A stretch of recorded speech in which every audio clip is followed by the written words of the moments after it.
Pemirsa Ngo Bali, ngobrol seputar Bali. Kali ini bersama saya. Topik kali ini adalah mengulas tentang daya dan upaya jurnalis dalam menjaga idealis di masa pandemi. Tapi sebelum acara ini kita mulai, kita bacakan aturan dulu. Yang pertama, topik diskusi aktif antara pemirsa dengan narasumber. Saya perkenalkan dulu, di sini ada banyak narasumber. Yang pertama adalah Nandang Astike. Nandang Astike adalah Ketua Aji Kota Denpasar.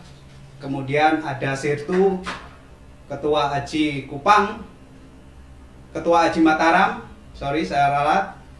Kemudian ada Martin Bana, Ketua Aji Kupang. Selain itu ada para jurnalis yang ada di stay di rumahnya masing-masing, tidak di Denpasar, bahkan ada di Tabanan, yaitu Made Argawe, jurnalis freelance. Kemudian ada Eka Prastia, dia sekarang ada di Buleleng. Nah, kemudian ada juga nanti ya bergabung dengan kita, ada Mr. Mulyarte, dan kita sapa juga Mas Yaya Umar. Selain itu ada narasumber kita juga ada di Tabanan, dia adalah Mas Yoyo Raharjo. Dia adalah Sekum Sekretaris Aji Kota Denpasar. Kita mulai dulu. Topik kita sebenarnya sudah banyak dibahas karena di masa pandemi ini banyak sekali media-media yang kemudian gulung tikar, ada juga yang time out. Bahkan hari ini saya mendengar bahwa Jakarta Post juga time out. Nah, itu dari industrinya. Nah, kemudian bagaimana dengan para jurnalis di masa pandemi ini? Apakah dia liputan di rumah, terus kemudian bagaimana kesejahteraan mereka? Kita kupas nanti dalam diskusi daya dan upaya jurnalis menjaga idealis di masa pandemi ini. Selain jurnalis-jurnalis ini harus bekerja, bahkan kesejahteraannya yang di masa pandemik ini relatif ada kayak semacam kebijakan-kebijakan dari industri media. Ada juga nilai yang harus ditanamkan dan dijaga oleh para jurnalis itu, yaitu idealis. Nah, kita langsung saja ke narasumber pertama, yaitu Bung Nandang. Bung Nandang ini Ketua Aji Denpasar. Dia sekarang ada di Batu Riti Tabanan, yaitu salah satu kabupaten yang ada di Tabanan. Salah satu kabupaten yang ada di Bali, sorry. Jadi kita sapa dulu Mas Nandang. Selamat sore. Selamat sore Bung Nandang. Ya, sekarang ini banyak teman-teman, atau bisa dibilang kalau kita tidak boleh mengeluh, artinya kondisi dan realita teman-teman jurnalis sekarang ini di masa pandemi ini adalah sebuah pukulan ataupun ujian ataupun bisa dibilang wabah atau bisa dibilang musibah dan lain sebagainya. Kemudian bagaimana di teman-teman jurnalis yang ada di Kota Denpasar, Bung Nandang? Ya, selamat sore. Jadi pertama ucapkan terima kasih kepada teman kembali yang dari Tali Buku ya, yang sudah menginisiasi acara ngobrol ini. Jadi saya pikir ini juga memang yang cukup tip dan hal yang menarik, karena kita akan bisa sharing terutama dengan kondisi saat ini. Karena kondisi sekarang juga memang istilahnya semua lini ya yang merasakan dampaknya. Jadi bukan hanya salah satu kelompok atau salah satu kalangan saja, tetapi semua merasakan ini, termasuk juga kita di kalangan jurnalis seperti itu. Jadi ketika kita berbicara soal pandemi, misalkan ngomong peliputan, ya sedikit banyak ya memang apa ya, terganggu, terdampak gitu. Karena apa yang materi yang kita liput itu juga banyak yang berkurang atau banyak yang hilang. Jadi selama ini kan peliputan kan persen itu kan liputannya kan hanya karena ada materi-materi liputan yang mal gitu. Artinya dengan liputan memang masih ada hal yang bisa kita liput, yaitu pandemi ini, tetapi kemudian yang menjadi masalah berikutnya mulai dari saya ambil contoh dari dari kontributor dulu, misalkan istilah hanya barangkali apa yang dia liput, no work no pay. Jadi kalau dia tidak kerja, dia tidak dapat upah, tidak dapat bayaran. Kadang juga sudah bekerja pun tetap tidak dapat bayaran ketika berita yang dia liput itu tidak tayang. Kondisi pandemi ini akan semakin membuat berat kontributor, karena apa? Kalau dulu materi liputannya itu sangat banyak, sekarang materi liputannya lebih sedikit. Apa namanya, soal COVID itu sendiri. Sementara kalau kita berbicara soal liputan COVID itu untuk semuanya sama, artinya daya saing untuk mengejar tayang itu, untuk terbit di media itu juga semakin berat. Nah, itu yang dikontributor. Tapi juga itu bukan hanya dirasakan oleh kontributor. Saya pikir teman-teman maupun yang jurnalis yang sudah menjadi karyawan yang punya pos masing-masing pun juga seperti itu. Jadi tetap tidak akan bisa mengalahkan materi-materi selain COVID untuk saat ini. Nah, jadi ketika berbicara demikian, terus kita tarik lebih jauh dengan salary, misalkan dengan gaji, ya dampaknya juga sudah otomatis itu bakalan terasa. Karena kalau misalkan saya contohkan yang kontributor seperti tadi yang work from pay, dengan kondisi seperti ini persaingan semakin ketat, begitu juga yang atau jurnalis yang dari hasil obrolan saya dengan beberapa kawan itu juga sudah banyak dampaknya, banyak yang terdampak itu. Sama halnya kayak yang disampaikan Bung Moderator tadi, ada yang sudah dirumahkan, bahkan atau yang tidak dirumahkan tetapi gaji dibayar separuh, ada pemotongan-pemotongan. Terus kemudian jurnalis-jurnalis yang lainnya yang istilahnya yang baru bergabung tidak diperpanjang kontrak dan lain sebagainya. Artinya ini memang menjadi masalah kita semua gitu. Jadi gambaran kalau untuk problemnya di situ. Nanti untuk soal idealisnya akan kita bahas sekarang atau nanti ini, Bung Moderator? Nanti Pak. Oke. Mungkin jadi kalau saya pembukanya itu dulu. Oke, siap. Terima kasih Bung Nandang dari Batu Riti Tabanan. Nanti akan banyak kita kupas dari segi idealisnya, kemudian dari juga upaya teman-teman jurnalis selama pandemi ini. Baik, sebelum kita langsung menuju Mataram, di situ ada Bung Sirtu, dia Ketua AJI Kota Mataram. Silakan Bung Sirtu. Bagaimana kondisi terkini teman-teman jurnalis yang ada di Mataram?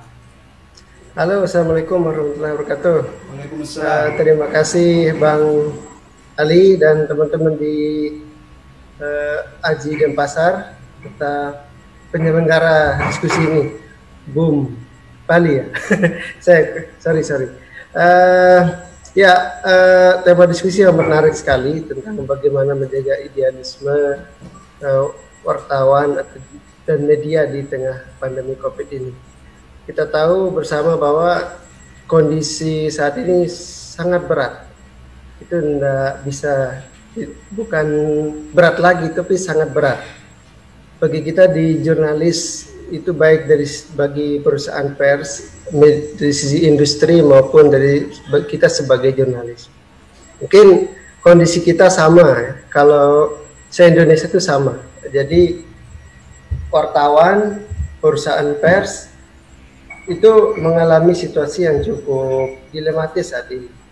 Kalau kondisi jurnalis sendiri misalnya, kalau di teman-teman di Mataram sudah ada beberapa yang mengalami pemutusan kerja. Jadi mereka keluar tanpa ada pemberian hak-hak dari perusahaannya, atau dikeluarkan dengan secara halus, dibiarkan tidak nyaman di perusahaannya sampai dia keluar dengan sendirinya. Kemudian pemotongan upah juga terjadi hampir di semua media di sini, baik media yang punya grup di nasional maupun media-media lokal di sini, termasuk juga para country. Tapi paling tidak para country saat ini sama ya, tadi seperti disebut sama Mas Nandang bahwa jam tayang atau jumlah berita itu dibatasi, sehingga upah yang didapatkan pun menjadi berkurang. Dan sulit bagi itu dari segi wartawannya. Ketika kita bicara masa industri medianya cukup berat karena penghasilan dari pengiklan maupun dari media itu sendiri sudah jauh turun drastis. Jadi kalau bahasanya itu terjun bebas penghasilannya. Jadi memang baik dari segi pengelola media maupun dari jurnalis sendiri itu memang mengalami kondisi yang berat, dan itu kita bisa rasakan sendiri hampir di semua sektor industri kan tidak ada yang luput dari dampak dari COVID-19 ini. Nah, kemudian yang jadi catatan juga bahwa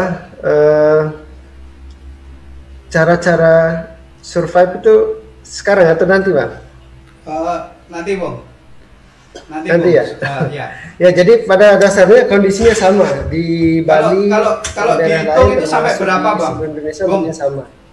Jadi kalau yang di Mataram jumlah yang di PHK diberhentikan atau ada, dirumahkan sampai berapa? Halo? Ada data itu kira-kira? Kalau data secara menyeluruh mungkin belum kita punya, tapi di beberapa teman yang udah mengadu ke AJI ada 3 orang lah. Tapi yang lain itu kemudian bertahan dengan berpindah media, kemudian dia bertahan dengan, ada yang bertahan dengan menjual sembako. Nah, itu sambil-sambilan. Tapi itu kan bukan solusi pribadi kan. Perusahaan pun tidak memberikan solusi yang banyak terhadap kondisi ini, karena mereka juga mengalami situasi yang cukup sulit dan tidak ada kebijakan yang mensupport, kebijakan dari pemerintah misalnya mensupport industri media ini. Atau jangan-jangan dibiarkan kondisi sulit biar nalar kritisnya media itu berusaha berkurang. Kan dalam kondisi yang saat ini bukan pemerintah atau siapapun yang menekan, tapi memang kondisi ini terjadi karena dengan sendirinya, karena situasi krisis, ada pandemi yang cukup menimpa seluruh dunia, Pak. Tapi saya pikir dari segala segi individu maupun media, justru disinilah tantangannya. Kita bisa survive, kemudian yang syarat-syarat sebagai jurnalis profesional, media profesional harus tetap dipertahankan. Oke. Terima kasih Bung Seto. Penjelasan yang begitu gambar bagaimana realita dan kondisi yang ada di Kota Mataram, terutama bagi teman-teman jurnalis yang ada di sana. Sebenarnya kita sudah mengundang teman dari Kupang, yaitu Bung Martin Baha, tapi belum masuk. Kita lanjut ke kalau itu tadi adalah gambaran-gambaran yang ada di kota, katakanlah di kota Mataram, kemudian di kota Denpasar. Nah, bagaimana para jurnalis yang ada di regional atau di kabupaten?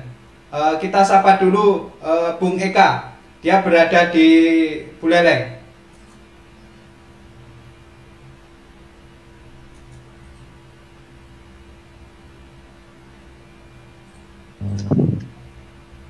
Selamat sore, halo. Bung Eka. Selamat ya, sore. sore. Ya, Bung Eka, kalau kondisi di kabupaten seperti apa selama pandemi ini?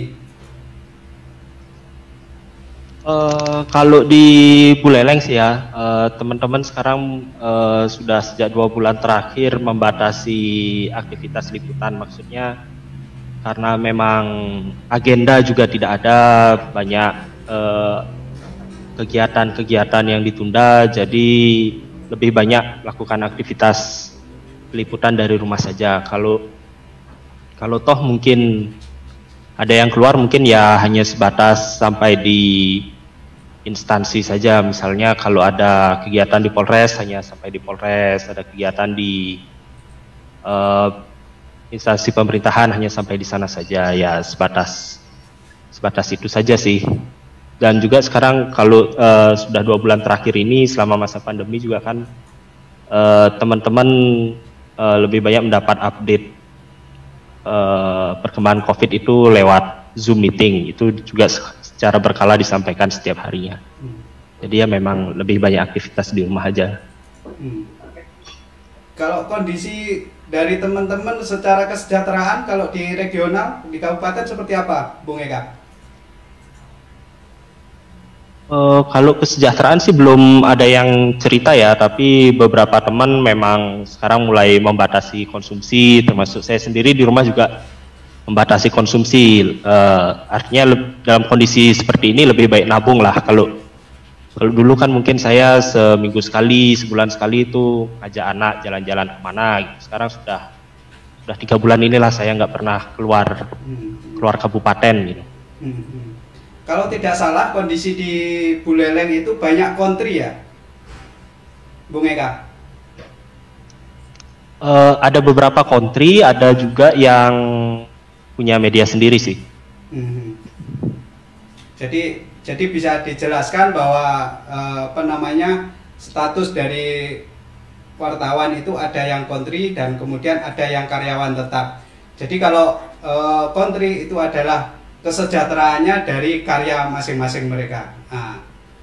Nah, selama ini bagaimana liputan di kabupaten, Bung Eka? Jadi kalau misalkan sekarang kan ada di rumah saja gitu. Padahal biasanya kalau di Buleleng itu adalah wilayah yang lumayan luas, bahkan terluas kalau di Provinsi Bali itu. Bagaimana safety dari teman-teman yang ada di daerah? Kalau saya sih yang ketemu sama teman-teman ya, mereka kalau ke luar wilayah itu anggaplah cukup jauh lah liputannya. Kalau kayak kemarin itu ketika awal-awal ada transmisi lokal di Desa Bondalem itu, teman-teman melengkapi diri dengan peralatan yang ada, misalnya pakai face shield, pakai masker, kemudian pakai hand glove. Ada juga yang memang teman-teman dapat donasi masker N95 sih dari beberapa penggiat gitu. Ya, terima kasih Bung Eka. Nanti kita sambung lagi ceritanya. Acara ngobrol seputar Bali ini kita ada di studio Bom Production. Bagi teman-teman yang mau komentar bisa langsung di Facebook, karena kita live streaming di Facebook. Baik, kita ke Tabanan. Kalau tadi kita dapat ceritanya dari Bung Nandang, dari Bung Sirtu, itu adalah ceritanya. Nah, sekarang ini ada teman kita, jurnalis Made Argawo yang berada di Tabanan. Dia sekarang statusnya freelance. Nah, bagaimana apa namanya sekarang ini, kondisi sekarang ini? Halo? Halo, halo? Bung Argawo? Ya, halo? Ya, kalau tadi mendengarkan dari Bung Nandang, kemudian Bung Sirtu, bahwa ada beberapa kontributor yang kemudian punya slot yang biasanya itu bisa banyak, liputannya itu bisa masuk atau bisa ditayangkan, dan itu berhubungan dengan kesejahteraan. Bagaimana selama COVID-19 ini, Bung Argawo? Halo, ya. Tes, masuk nggak? Masuk. Oke. Sebelum menjawab itu, sebenarnya ada hal yang menarik sih saya lihat dari diskusi ini, bahwa diskusi ini membuktikan bahwa Tabanan itu menjadi ikon atau mungkin kekuatan jurnalisme di Bali ya. Karena 3 narasumber hari ini tuh berasa ada di Tabanan gitu. Relax. Iya, meminggirkan diri atau dipinggirkan itu? Enggak, tapi nggak tahu juga. Tiba-tiba 3 ini ada di Tabanan semua. Oke, kembali ya. Apa yang dibilang sama Nandang, sama teman yang dari Aji Mataram ya, itu emang bener sih, karena beberapa slot atau mungkin tema-tema liputan yang bisa kita garap secara bebas memang sangat berkurang gitu. Dan terutama kalau emang yang jadi kontributor seperti itu, atau yang mau freelance itu, kalau biasanya garap event-event, maksudnya event-event yang skala nasional, terus garap isunya itu emang ya udah nggak ada gitu. Itu bisa jadi salah satu income yang cukup membantu juga gitu. Tapi ada ada pesanan-pesanan tema biasanya dari media itu yang memang khusus terkait dengan Bali. Selama pandemi ini ada beberapa sih memang terkait dengan tema-tema liputan yang khusus mengangkat tentang hal Bali, terutama soal kasus yang sempat saya garap sih, soal kasus yang di Singaraja kayak gitu, yang transmisinya di pasar dan yang masih jadi misteri itu juga jadi laporan gitu. Tapi nggak banyak sih. Kalau di persentase misalkan, ya, kalau di persentase misalkan dalam sehari, kalau sebelum pandemi katakanlah Bung Argawo bisa dibilang menyetorkan karyanya itu sekitar katakanlah 10, terus kemudian kalau di masa pandemi ini berkurang sampai berapa? Kalau di hari sebelum pandemi itu seperti apa, kemudian setelah pandemi ini seperti apa, Bung? Oke, kalau sebelum pandemi itu lumayan sih, terutama dari yang mungkin ada berita-berita pendek yang kayak online, misalnya di online kayak gitu. Rata-rata sehari itu ada aja gitu loh. Cuman pada saat pandemi ini memang slot-slot non pandemi itu kayaknya lebih berkutat di Jakarta isunya. Kalau yang memang khusus banget kayak misalnya ada peristiwa atau mungkin yang spesifik itu baru kena ke daerah gitu. Kalau yang dulu sih memang temanya lebih beragam, misalnya ekonomi, sosial, politik mungkin juga masuk, kayak gitu, hukum juga masuk. Tapi ya kalau sekarang ya nggak masuk gitu. Cuma yang lebih spesifik aja, dan itu memang sangat memukul banget gitu. Bisa dibilang lebih dari setengah ya produktivitas. Ya, terpotong gitu. Iya, hampir setengah lebih sih. Halo? Ya. Iya, hampir. Kayak gitu. Memang ya harus pintar-pintar banget memilih tema dan menghitung kos liputan sih. Karena kan di situ kita ininya, di kos liputan itu. Oke, terima kasih Bung Argawo. Oke. Dari cerita, kemudian dari obrolan dari Bung Argawo tadi, ada titik temu yang kemudian tentang kesejahteraan jurnalis selama pandemi ini memang benar-benar sangat berkurang sekali. Nah, bagaimana situasi yang ada di Denpasar, terutama soal jurnalis, kemudian dengan apa yang sudah dilakukan oleh Aji Jurnalis, Aji Denpasar sebagai organisasi para jurnalis. Kita langsung terhubung dengan Sekretaris Aji Denpasar, Bung Yoyo.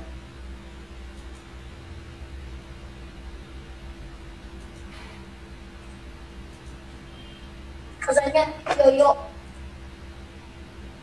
Bung Yoyo. Bung Yoyo sudah tersambung ya? Ya, selamat sore. Selamat sore. Bung Yoyo, dari banyak cerita teman-teman itu, pasti bisa dikatakan bahwa COVID-19 ini sangat memukul industri media, terus kemudian terutama lagi sebenarnya yang bersentuhan langsung adalah jurnalisnya gitu. Nah, dari cerita Bung Nandang, Bung Sirtu, terus kemudian cerita secara detail dari Bung Argawa tadi, kira-kira untuk Aji sendiri, Bung Yoyo, seperti apa? Apa yang sudah dilakukan untuk teman-teman?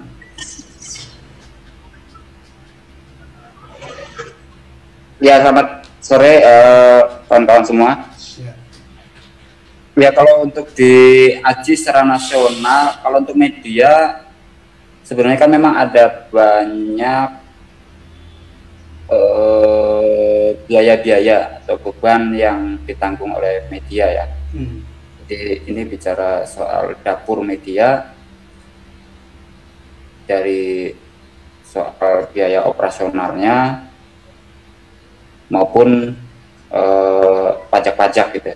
Yeah. Dari beberapa pendiskusian di Aji sendiri memang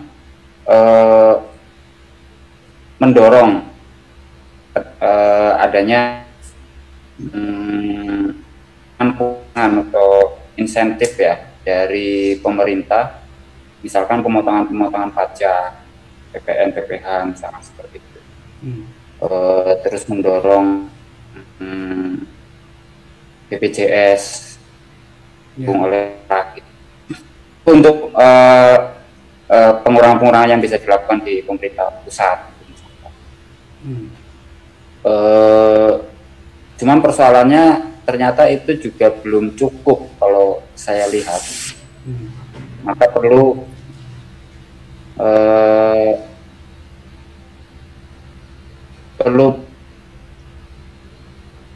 penambahan ini ya, pemasukan. Ini menjadi persoalan memang di situasi hari ini memang sangat berat untuk di media-media itu sendiri gitu. Sehingga itu berimbas juga di teman-teman di teman-teman benar. Ya, dalam konteks nasionalnya sih seperti itu. Jadi misalnya pengurangan-pengurangan itu. Dalam konteks lokalnya ini yang masih belum menjadi pendiskusian bagaimana menyelamatkan media-media yang berbasis lokal. Kelihatannya memang ini belum ada keterbukaan dari pemerintah provinsi misalkan yang menganggarkan 10,5 miliar dari 200-an miliar itu untuk penyelamatan ekonomi itu. Di antaranya itu untuk media yang 10,5. Pertanyaannya adalah 10,5 miliar itu seperti apa realisasinya? Apakah berdasarkan kedekatan-kedekatan saja antara media-media itu dengan Pemprov Bali, ataukah ada pola yang terbuka, transparan, sehingga kalau memang ada penyelamatan seluruhnya, bukan penyelamatan hanya 1-2 media. Itu juga menjadi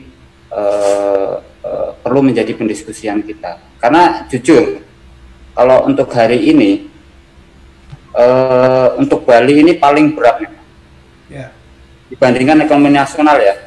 Kalau saya baca-baca, nasional itu masih tumbuh sekitar 2, berapa persen ekonominya. Sementara Bali minus 1. Jadi lebih buruk Bali ini dibandingkan dengan perekonomian nasional. Ya. Ini mengindikasikan bahwa Bali lebih berat dibandingkan secara nasional di Indonesia. Karena ya kita ketahui memang kita mengandalkan pariwisata, dan pariwisata ini yang paling terpukul di dunia ya. Dan Bali sangat terpukul. Minusnya kan minus 9 ya kalau pertumbuhan di sektor pariwisatanya sendiri. Ini mungkin kalau mau jujur, apa sih yang bisa diandalkan, sektor-sektor apa yang bisa diandalkan kalau untuk bicara media kan, ya. Bicara pemasukan salah satunya selain dari kalau untuk media cetak dia dari penjualan koran ya. Kalau untuk media online dari mungkin pengunjung viewernya ya. Di luar itu kan adalah iklan swasta yang sebelumnya cukup kuat.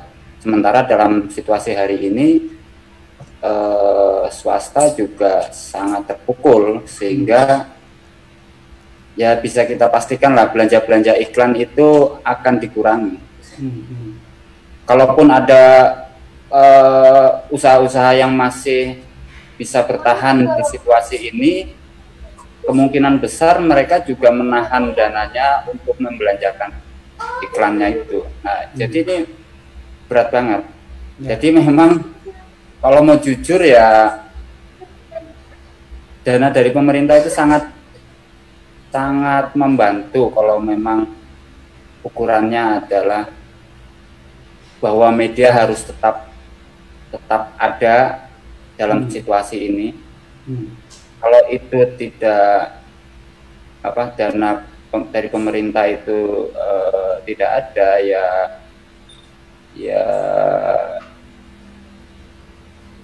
saya mengkhawatirkan innalillahi aja. Artinya gulung tikar ya, Bung ya? Ya, mungkin bukan gulung tikar, mungkin bisa berhenti. Oh, time out. Berhenti untuk sementara ya. Iya, time out ya. Iya, nah cuman persoalannya kan media ini kan menjadi yang sangat dibutuhkan dalam situasi hari ini. Yeah. Jadi memang keberimbangan informasi, terus kontrol sosialnya juga. Artinya sebenarnya begini, Bung Yoyo ya, media lokal dan media nasional itu sebenarnya media lokal lah yang justru berdampak sekali terhadap COVID-19 ini ya, Bung Yoyo ya. Dalam konteks Bali paling tertekan lah. Jadi dari pendiskusian di teman-teman AJI sendiri juga, kalau situasinya begini terus, kemungkinan bisa bertahan hanya sekitar ini rapat di AJI sendiri ya sekitar 1 atau 2 bulan. Rata-rata teman-teman di AJI sendiri mengindikasikan itu. Kekuatannya sampai segitu gitu. Kalau tidak ada daya dari jurnalis atau daya dari industri itu kurang lebih 2 bulan atau 3 bulan begitu ya, Bung Yoyo ya? Sekitar 1 sampai 2 bulan malahan. Ya mungkin untuk awalnya ya bisa jadi pengurangan perumahan. Mungkin nanti ya kalau merumahkan pekerjaannya sudah dilakukan tapi masih belum cukup untuk membiayai operasionalnya, ya kemungkinan yang terjadi kan menutup sementara. Merumahkan semuanya berarti kan menutup sementara. Ya. Oke, terima kasih Bung Yoyo dan narasumber yang tadi sudah mendeskripsikan, kemudian menceritakan, dan banyak yang daya yang sekarang itu dibuat usaha oleh para jurnalis itu. Kita akan masuk pada upaya apa sih yang dilakukan oleh para jurnalis terutama yang ada di Bali ini di masa pandemi ini. Tapi sebelum masuk ke situ ada yang mau lewat dulu.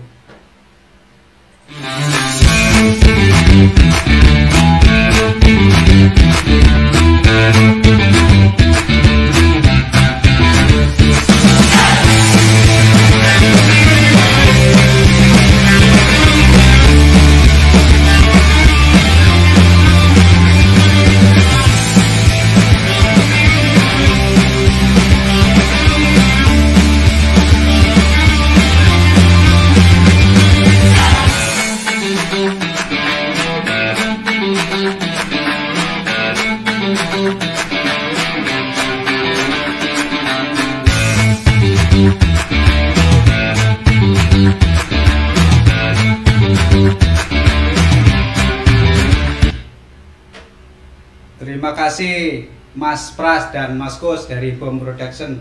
Oh ya, pemirsa, iklan tadi itu semua adalah gratis. Intinya adalah ayo membantu kawan. Ayo beli produk kawan. Bagi yang ingin nitip iklan boleh semuanya. Silahkan menghubungi di 081 244 23 79 69 atau 0813 3784 7074. Gratis beriklan bagi kawan-kawan yang terdampak COVID-19 atau yang sedang alih profesi, jual sembako, jual makanan dan lain-lainnya. Syaratnya yang pasti tidak boleh tipu-tipu ya. Materi bentuk videonya maksimal 1 menit. Kemudian yang ingin menjadi narasumber silahkan menghubungi kami. Baik, kita lanjutkan ngobrol seputar Bali, daya dan upaya jurnalis menjaga idealis di masa pandemi. Belakangan ini memang ada beberapa wartawan atau jurnalis yang ada di Bali selain tekanan dari dampak COVID-19 itu, selain tetap menjaga pekerjaannya sebagai jurnalis, ada juga yang kemudian mencari upaya supaya kesejahteraan atau paling tidak menghidupi keluarga itu tetap berlangsung. Mungkin salah satunya adalah kawan kita yaitu Bung Nandang Astike. Salah satu contoh upaya apa yang kira-kira dilakukan oleh para jurnalis di masa pandemi ini dari segi kesejahteraannya?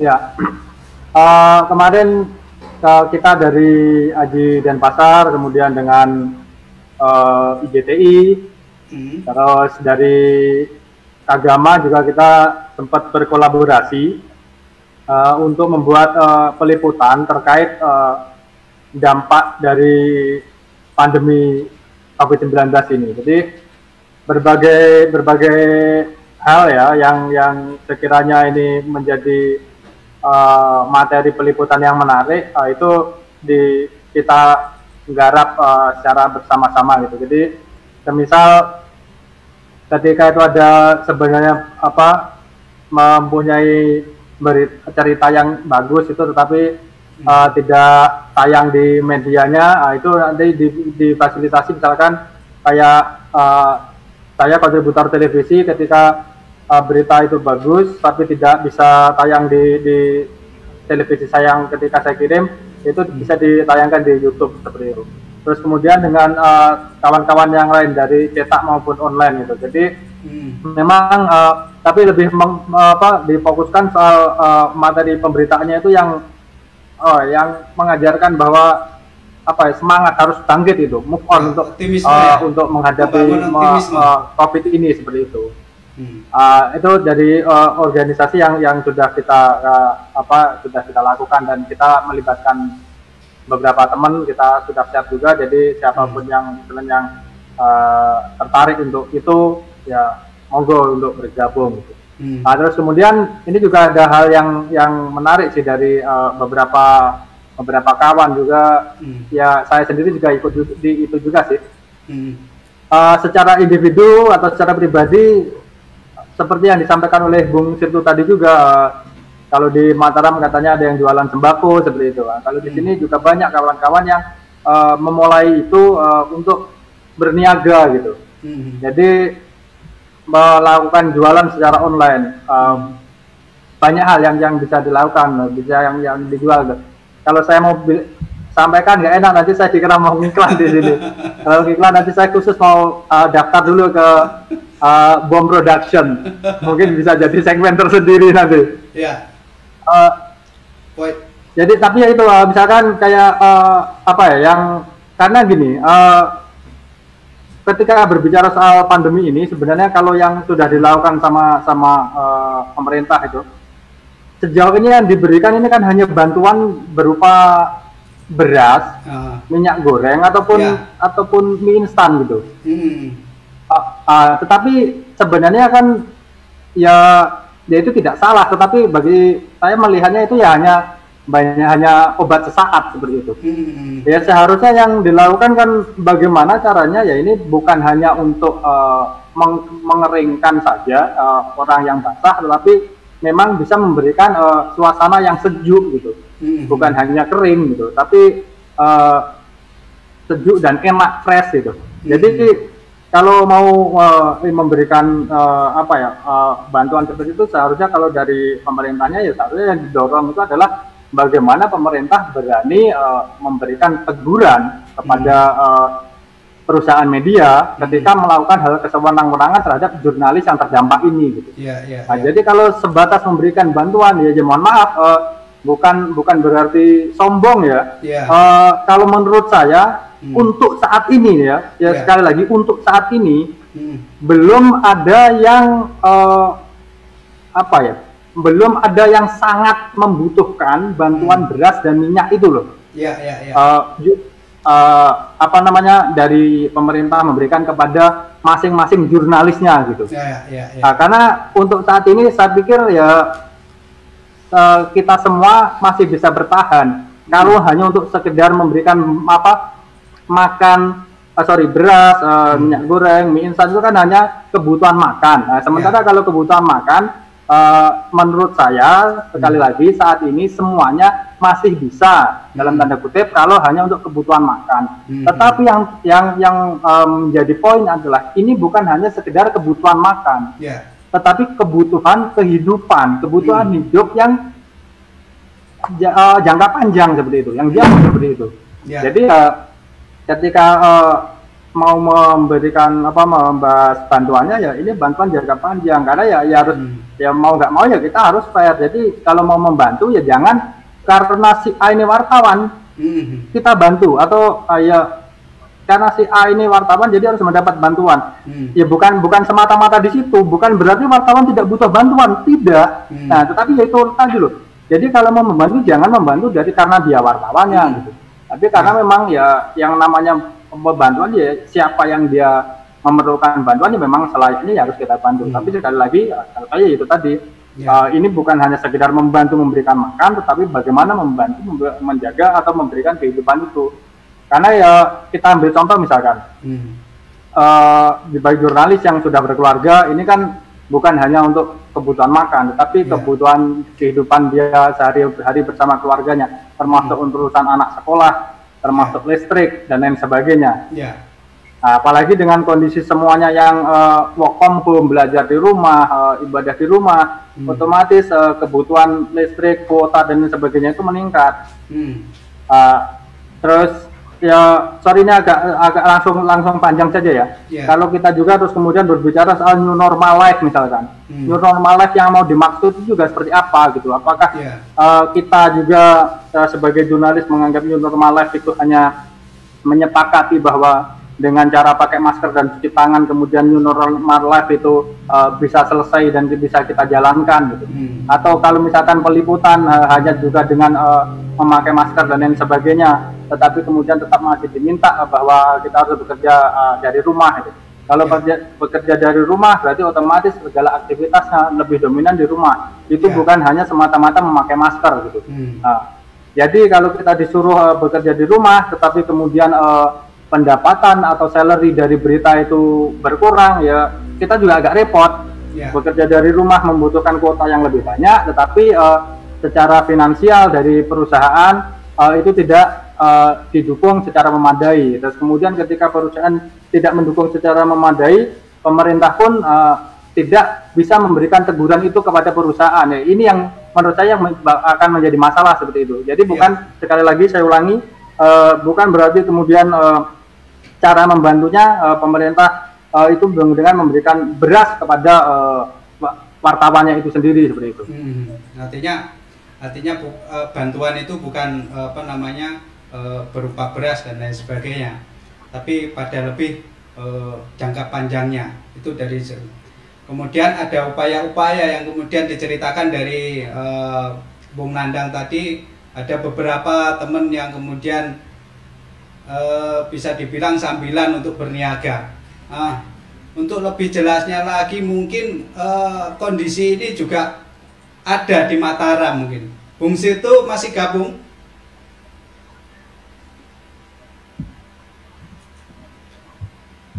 Ya, Bung Situ. Halo Bang Ali. Ya. Ada beberapa upaya yang dilakukan para jurnalis untuk bertahan di masa pandemi ini. Kalau di Mataram upaya-upaya apa yang dilakukan para jurnalis itu, Bung? Terima kasih Bung Ali. Saya sapa dulu tadi Bang Bambang yang dari tadi stay melihat diskusi ini sama Bang Yoyo tadi. Ya. Halo, gimana kabar Bang? Baik, masalah bagaimana kita menyikapi situasi yang sangat sulit ini memang menjadi perdebatan sejak awal, terutama teman-teman di AJI yang sejak awal getol menyuarakan bagaimana menjaga profesionalisme dan idealisme sebagai jurnalis.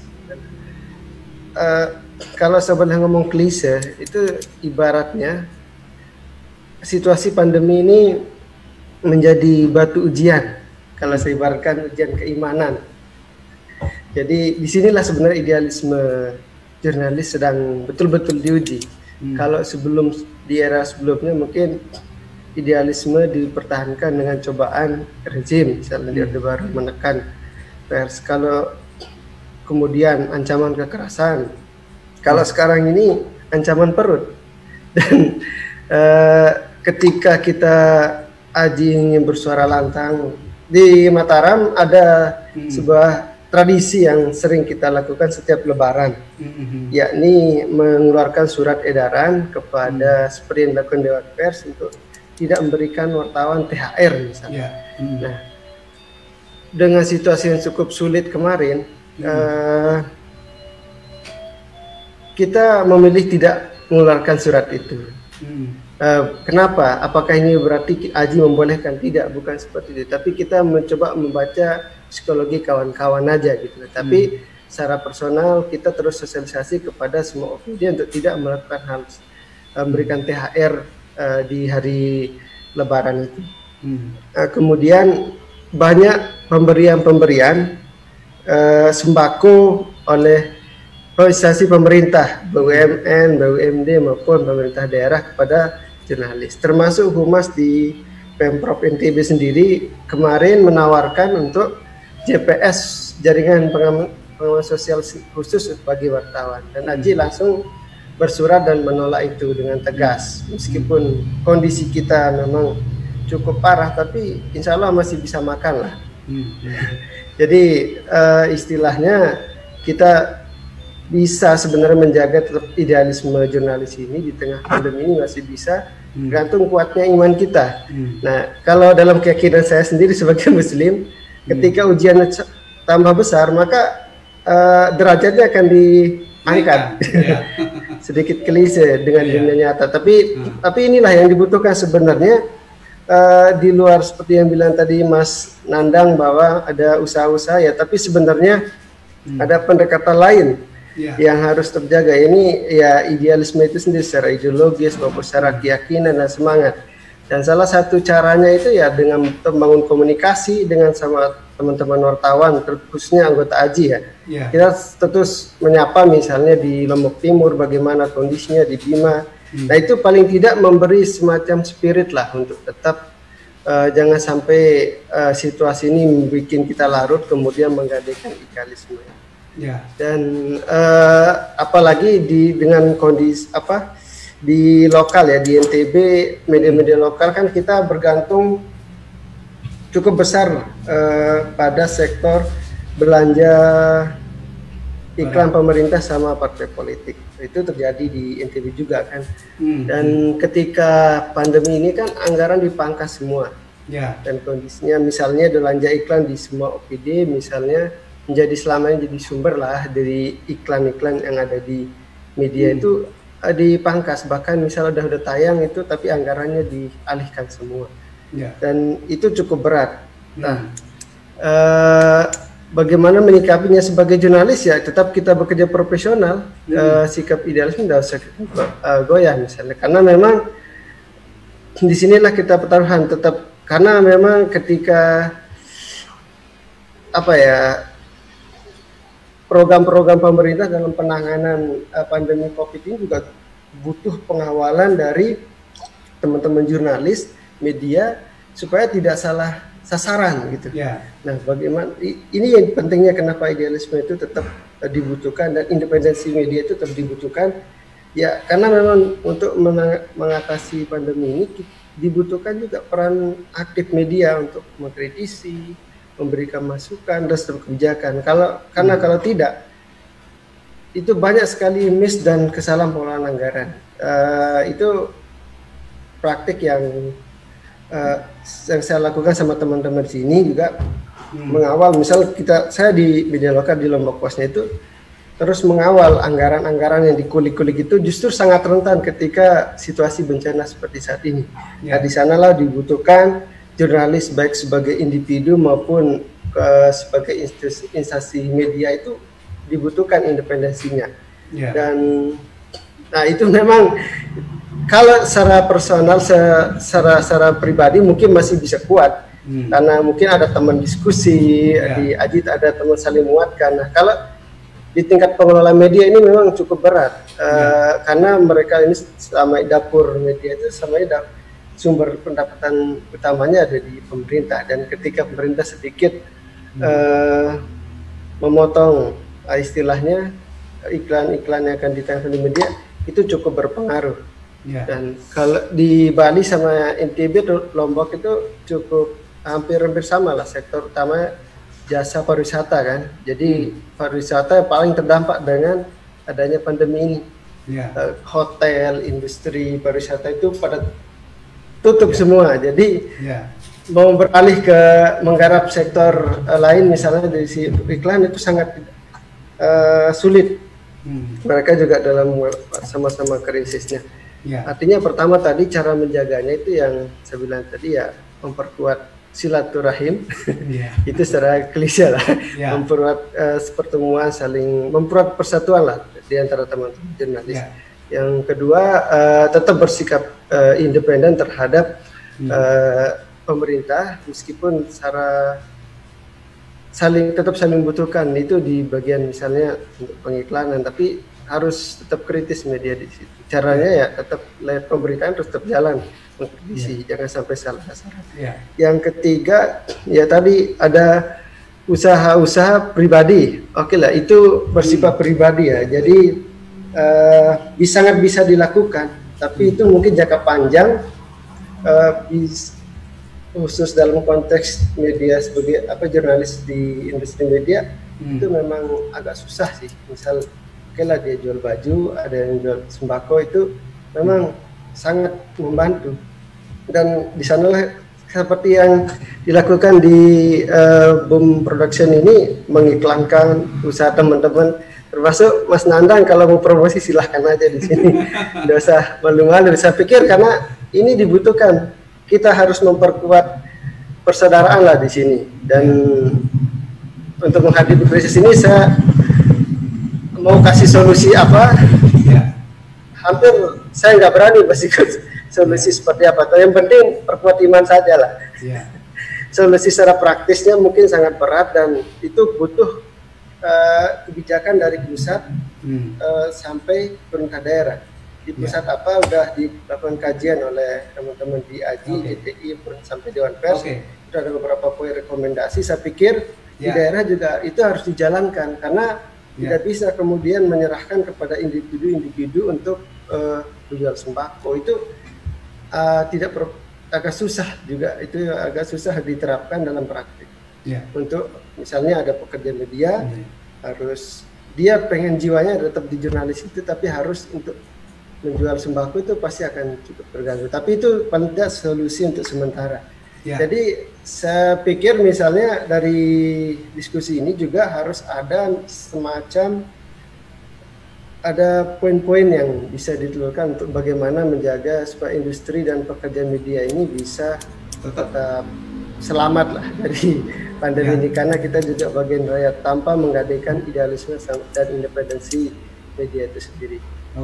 Terima kasih, karena mungkin pemerintah perspektifnya bahwa semua industri diselamatkan oleh bantuan-bantuannya itu, tapi tidak belum ada perspektif yang menohok misalnya bagaimana menyelamatkan industri media atau kemerdekaan pers itu, padahal berkontribusi besar juga dalam sistem negara demokrasi, dalam mengantarkan mereka jadi pejabat juga berkontribusi besar. Harus ada formulasi yang ada dari pusat sampai pemerintah daerah yang dengan garis dengan tetap tidak melanggar kode etik dan tidak melanggar independensi media. Jurnalis Itu aja. Terima kasih Bung Setu. Ada banyak yang bisa dipetik dari pemaparan dari Bung Sirtu tadi. Ada konsep upaya, kemudian ada konsep upaya jangka pendek, jangka panjang, dan kemudian jadi kayak semacam bisa menjadi gagasan bersama antara bagaimana seorang jurnalis, kemudian bagaimana industri media, kemudian bagaimana pemerintah. Ada juga upaya yang menarik, yaitu ada teman kita atau jurnalis Bung Argawo yang punya upaya bagus. Tapi sebelum ke Bung Argawo, kita lihat dulu iklan yang lewat ini.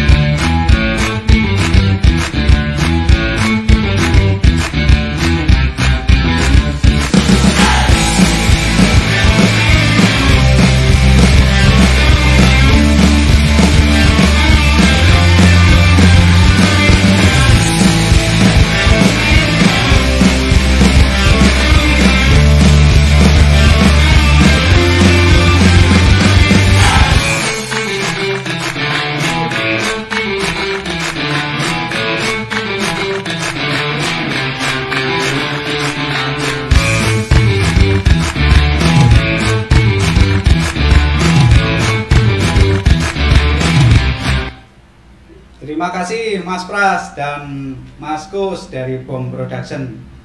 Ya, saya ulangin lagi ya. Iklan tadi itu gratis. Jadi intinya ayo bantu teman. Ayo beli produk-produknya teman. Bagi yang ingin nitip iklan boleh juga.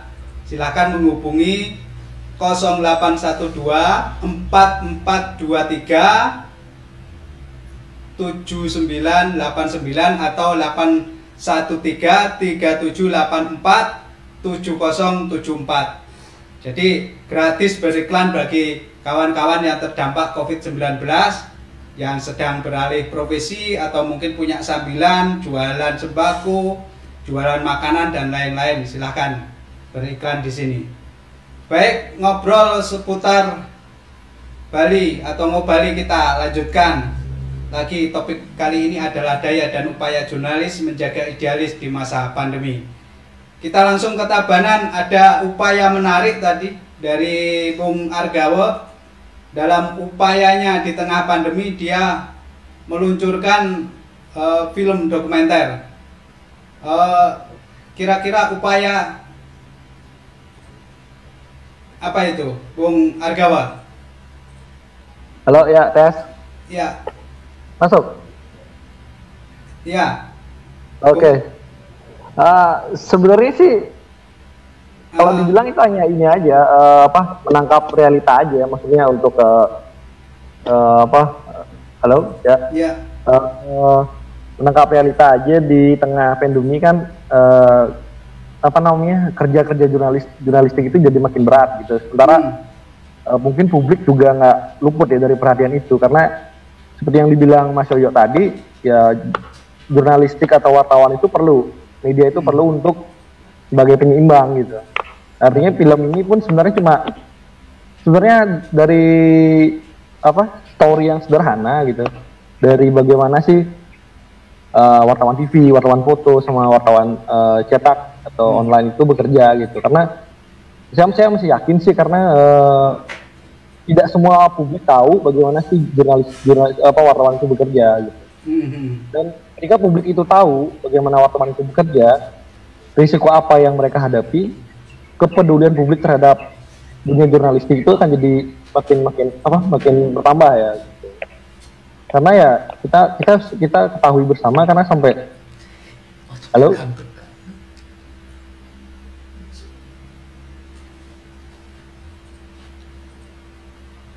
Ya, jadi seperti itu ya.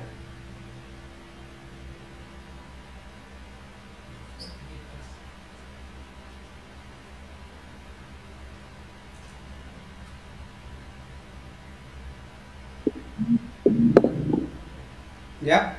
Oh ya, oke, lanjut ke, karena semakin banyak masyarakat yang paham dan mengerti ya bagaimana cara kerja jurnalis itu, ya artinya kepedulian mereka akan makin meningkat gitu. Karena sampai saat ini kalau kita berbicara kebebasan pers, ya terakhir kasus wartawan Detik kayak gitu, terus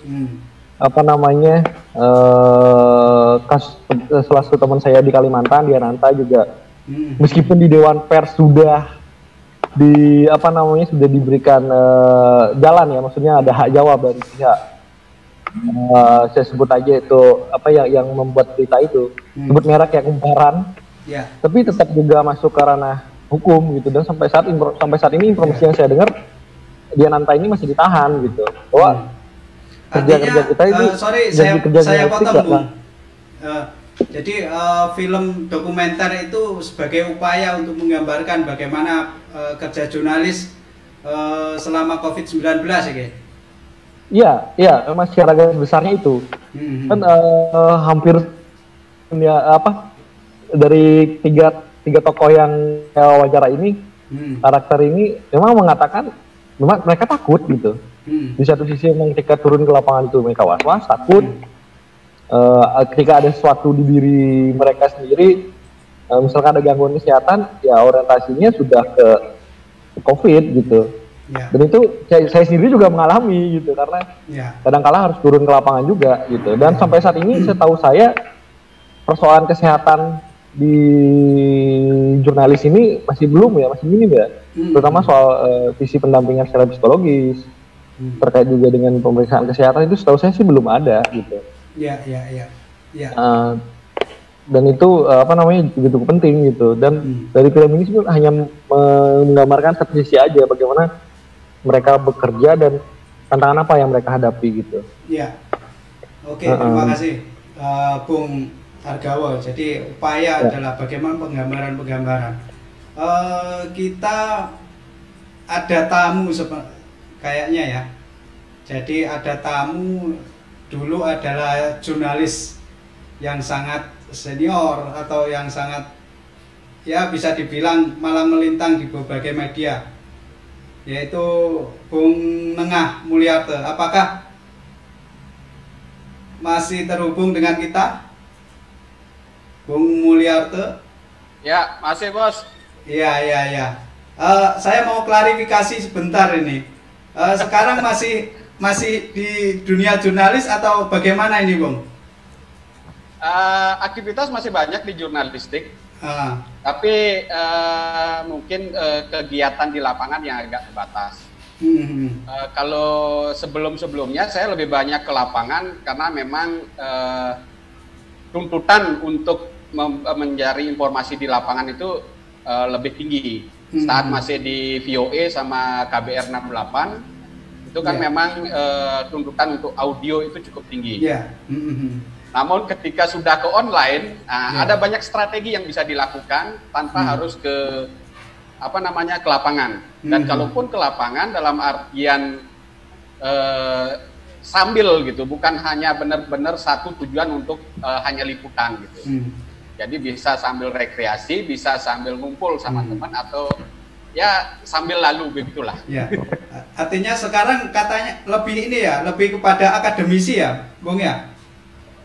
Kalau akademisi sebenarnya dari 2008 saya sudah ikut di salah satu universitas gitu, sudah mengajar sejak 2008. Mungkin sejak 2015 setelah di KPID karena sambil melanjutkan studi agak terbatas ke lapangan gitu. Bung, mungkin bisa diceritakan. Artinya dulu Bung kan di media radio. Artinya radio punya cerita lain gitu loh. Guncangan begitu hebat. Datangnya cetak, kemudian ada juga online sekarang, terus kemudian sampai sekarang ada juga COVID-19 gitu. Artinya kalau radio bahkan justru dulu itu ada prediksi radio itu akan hilang gitu. Tapi sampai sekarang kan ternyata masih eksis gitu ya. Nah, itu cerita lain dari radio. Tapi yang ingin saya peroleh dari cerita-cerita teman tadi, kurang lebihnya seperti apa kalau menurut Bung Mulyato? Ya, kondisi seperti saat ini kan emang menjadi tantangan dari kita. Mungkin saya tidak terlalu banyak terlibat di lapangan untuk saat ini. Karena kalaupun terlibat di lapangan sudah ada reporter dan country yang lebih banyak bergerak, jadi saya lebih banyak di belakang layar. Kalaupun saya melakukan liputan, itu lebih banyak saya menggunakan strategi by phone atau memanfaatkan WA call.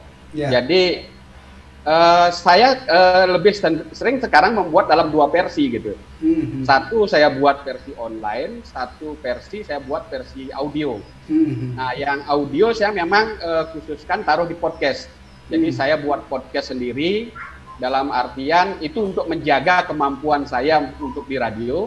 Dan memang beberapa teman yang di radio sempat mengambil podcast saya untuk mereka siarkan gitu.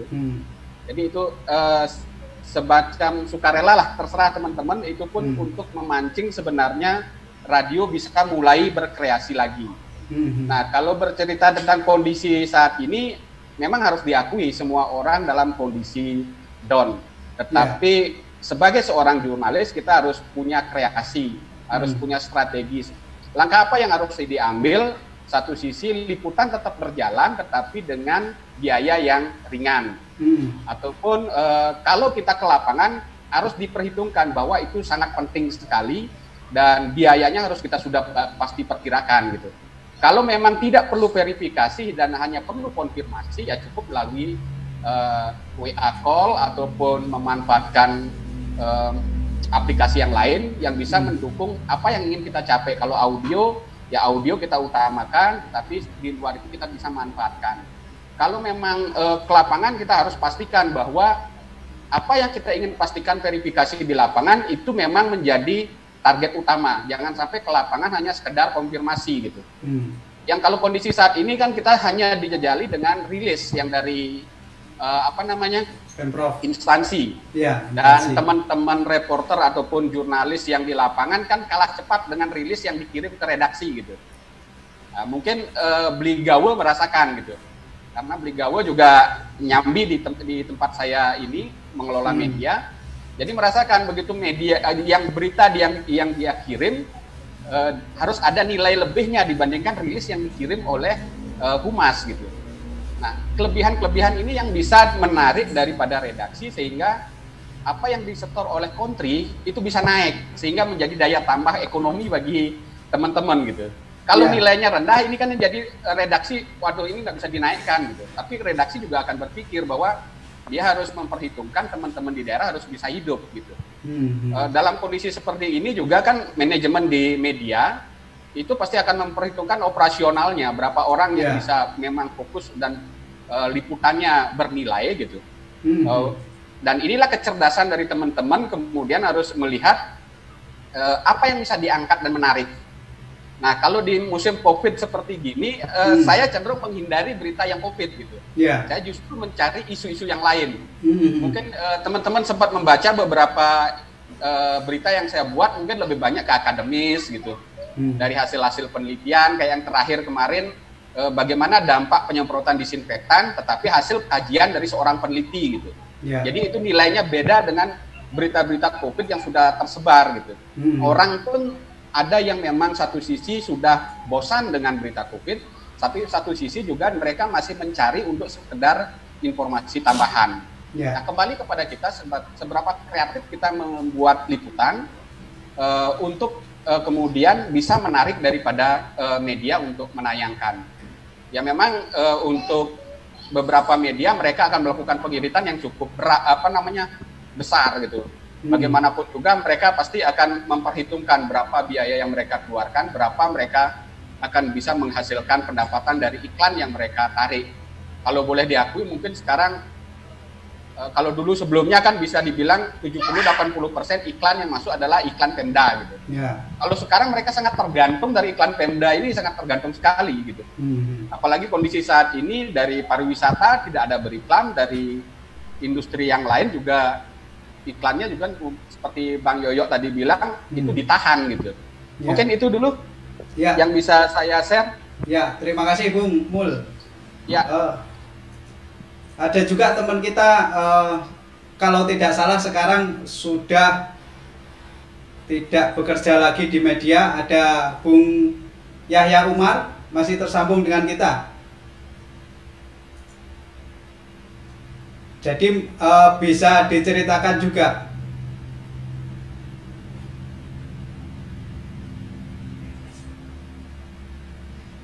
Oke, ada juga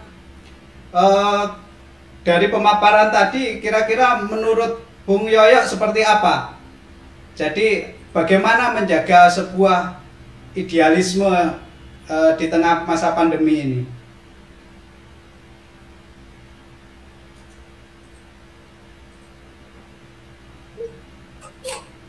Ya,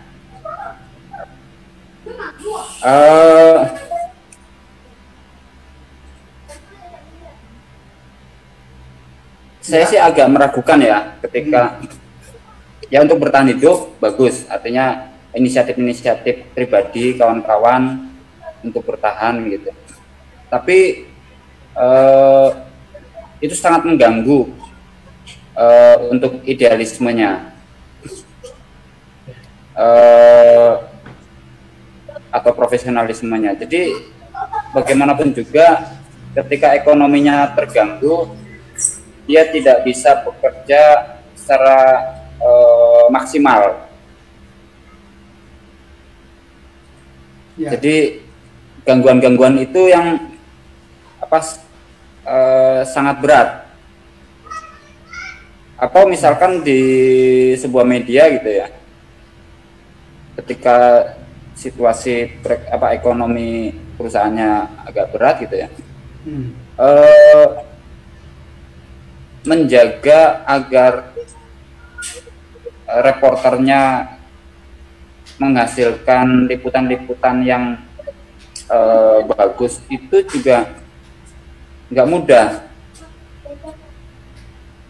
Artinya memberikan tekanan-tekanan baru terhadap reporter atau jurnalis itu serba susah gitu. Jadi ya, karena bisa jadi perusahaannya tidak bisa memberikan memberikan hak-hak jurnalisnya secara maksimal gitu. Itu menjadi perhatian. Jadi saya justru agak mengkhawatirkan ketika pekerjaan-pekerjaan sampingan itu dikhawatirkan malah mengurangi profesionalisme kita. Akhirnya berita-berita yang kita buat bisa jadi hanya menggugurkan kewajiban. Ya. Yang penting ada beritanya gitu. Nah itu akan menjadi persoalan baru gitu. Ya. Situasinya adalah medianya berat, diharapkan bisa menghasilkan karya-karya jurnalistik yang baik, yang berbobot. Satu sisi jurnalisnya seperti kehilangan semangat untuk menjalankan profesinya, karena dibebani oleh persoalan-persoalan ekonominya, sehingga dia mencari jalan-jalan keluar baru untuk memenuhi kebutuhan ekonomi. Nah ini juga menjadi harus menjadi pendiskusian kita. Kita harus seperti apa gitu? Ya yang seperti tadi itu, kalau saya bilang beban-beban perusahaan media itu harus bisa diperingan melalui kebijakan-kebijakan pemerintah, itu bisa diperingan. Kalau cetak misalkan pajak, diantaranya misalkan dari dulu misalkan pajak kertas yang tidak pernah disetujui oleh pemerintah untuk kurangi atau dihilangkan misalkan. Itu sampai hari ini tidak pernah.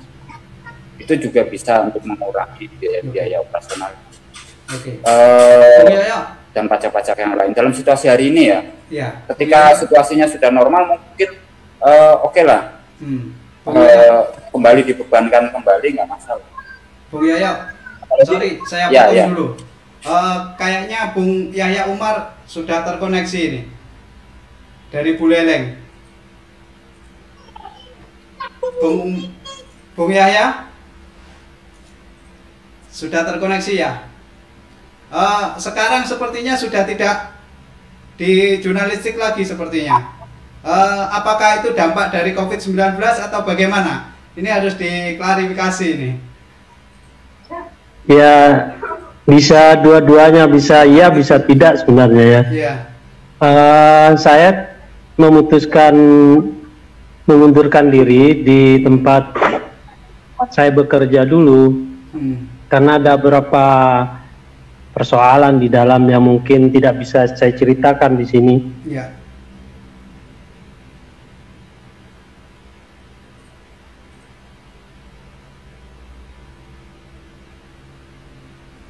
Ya.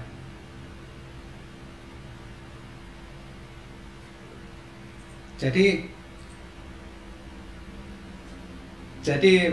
Bung Yahya ini dulu pernah bekerja di Denpasar, di media di Denpasar. Nah, sekarang stay di Singaraja. Dan sekarang masih bergelut dengan dunia tulis-menulis. Begitu ya, Bung? Sering nulis puisi, sekarang memulai lagi nulis puisi, menulis cerpen, dan bahkan dengan segala keterbatasan kemudian berusaha usaha lain menerbitkan buku gitu. Siapa tahu ada rezeki di situ kan gitu, untuk menutupi selama 3 bulan belakang ini tidak bekerja lagi sudah.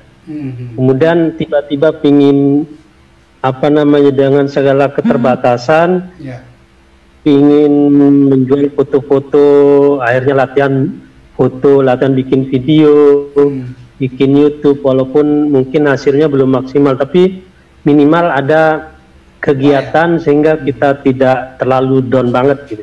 Ya. Artinya juga terdampak COVID ya sebenarnya ya, Bung ya? Ya, sebenarnya ada beberapa teman yang mengajak untuk bikin online, misalnya ada yang mengajak untuk bekerja di koran-koran yang lain, tapi karena ada COVID ini kan saya kan tinggalnya di Singaraja, jadi tidak bisa aktivitas ke Denpasar sehingga berkurang sama sekali. Ya, oke. Itu ininya keterbatasannya. Apa yang kita sekarang sih saya sudah berusaha untuk merintis bikin website kecil-kecilan secara pribadi, walaupun mungkin masih sebatas tulisan-tulisan yang bukan news. Kalaupun news itu karena ada teman-teman dari humas, dari mana yang ngirim rilis, kita coba ini, atau ada kolega dari anggota dewan atau apa yang ngirim rilis, kita coba muat di web yang kita rancang sendiri dengan segala keterbatasannya. Siapa tahu dari situ bisa kita kembangkan. Tidak profesional misalnya seperti punyanya Beli Mulярto misalnya yang sudah berpenghasilan gitu. Siapa tahu dari sana kita nanti bisa berkembang gitu. Oke, terima kasih Bung Yaya. Terima kasih Mas. Karena waktu tidak terasa kita sudah hampir sudah 1 jam lebih, bahkan sudah hampir 1,5 jam. Untuk mengakhiri dan harus berakhir ngobrol seputar Bali edisi pertama ini, daya dan upaya jurnalis menjaga idealis di masa pandemi. Tapi sebelum saya tutup, ada beberapa statement dari narasumber kita. Yang pertama dari Bung Nandang. Silakan Bung Nandang untuk closing statement dari Ketua AJI Kota Denpasar.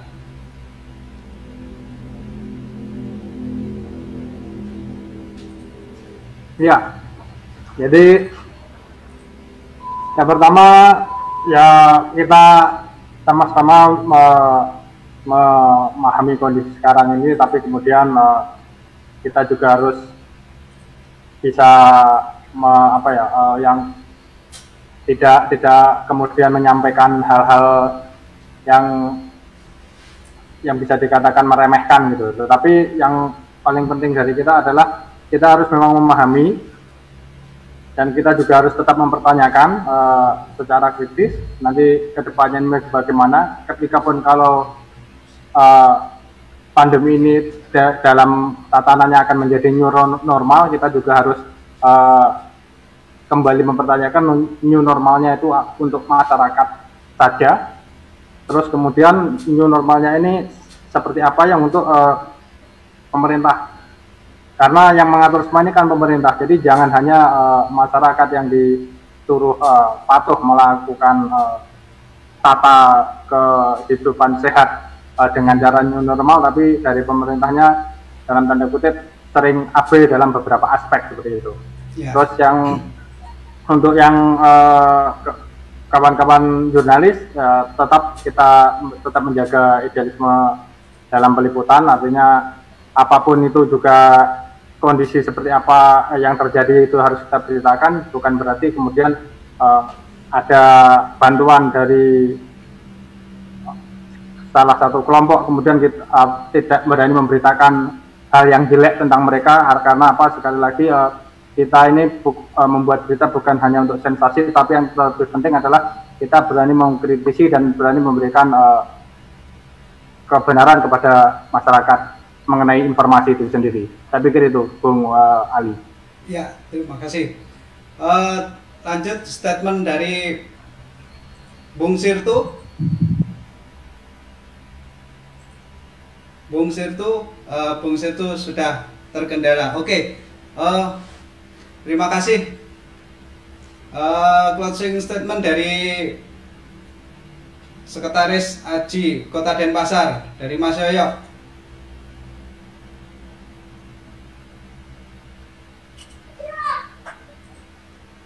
Ya, terima kasih. Kalau menurutku adalah bahwa penyelamatan medianya itu perlu dilakukan. Jadi keringanan atau beban-beban yang dalam biaya produksi itu bisa dikurangi. Jadi peran pemerintah ini sangat diperlukan baik secara nasional maupun lokal di lokal daerahan seperti itu.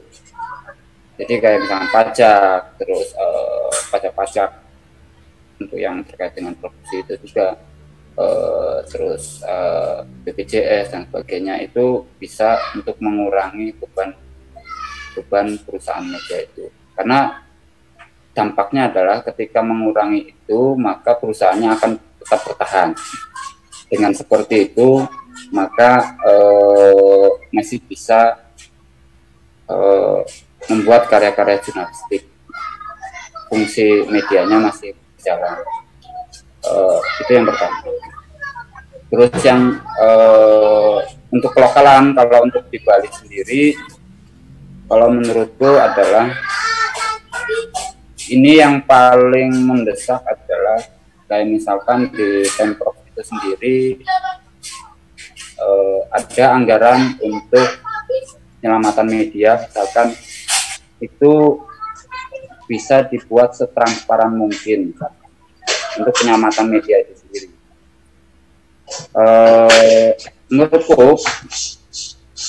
Menurutku penyelamatannya bukan per wartawan itu bagus, maksudnya kayak bantuan-bantuan untuk wartawan juga bagus, tapi menurutku adalah lebih baik adalah lewat perusahaannya, karena yang kita selamatkan adalah karya-karya jurnalistiknya.